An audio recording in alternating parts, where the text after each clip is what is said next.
بسم الله الرحمن الرحيم عن ابن عمر رضي الله تعالى عنهما أن رسول الله صلى الله عليه وسلم قال من حلف على يمين فقال إن شاء الله فقد استثنى فلا حنث عليه رواہ الترمذی۔ نبی کریم صلی اللہ علیہ وسلم نے ارشاد فرمایا، جس نے کسی امر پر قسم کھائی اور ساتھ ہی انشاءاللہ کہا تو اس قسم کو توڑنے کا کفارہ نہیں ہے۔ دوستو، قسم کے احکام و آداب کا بیان کیا جا رہا ہے۔ ایک مسئلہ یہ بھی ہے، اس کو سمجھ لینا چاہیے کہ اگر کسی شخص نے قسم کھائی اور اس کے ساتھ ہی متصلاً انشاءاللہ کہہ دیا، جیسا کہ کسی آدمی نے قسم کھائی کہ میں کل زید کے گھر ضرور جاؤں گا، اللہ کی قسم انشاءاللہ، یعنی قسم بھی کھائی اور ساتھ میں انشاءاللہ کا لفظ بھی بول دیا،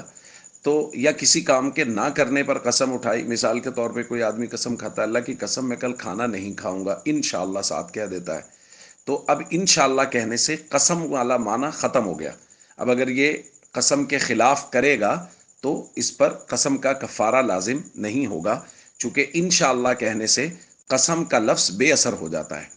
اس لیے اس مسئلہ کو بھی ذہن میں رکھنا چاہیے، لیکن یہ بات بھی ذہن میں رہنی چاہیے کہ ایک تو بات بات پر قسم کھانی نہیں چاہیے، اور ساتھ ساتھ یہ بات بھی ہے کہ اگر کوئی قسم کھائی ہے تو گویا اللہ سے کسی کام کا وعدہ کیا ہے، تو جب قسم کھائی ہے تو اس کام کو ضرور کریں۔ ہاں، ایک بات ہے جس کو ہم پہلے بھی بیان کر چکے ہیں کہ اگر کسی ایسی بات پر قسم کھا لی ہے جو بات شریعت کی نظر میں ناپسندیدہ ہے، کسی رشتہ دار سے بدسلوکی کی قسم کھا لی ہے، یہ قسم کھائی کہ میں فلاں رشتہ دار سے بات نہیں کروں گا، ان سے تعلق نہیں رکھوں گا،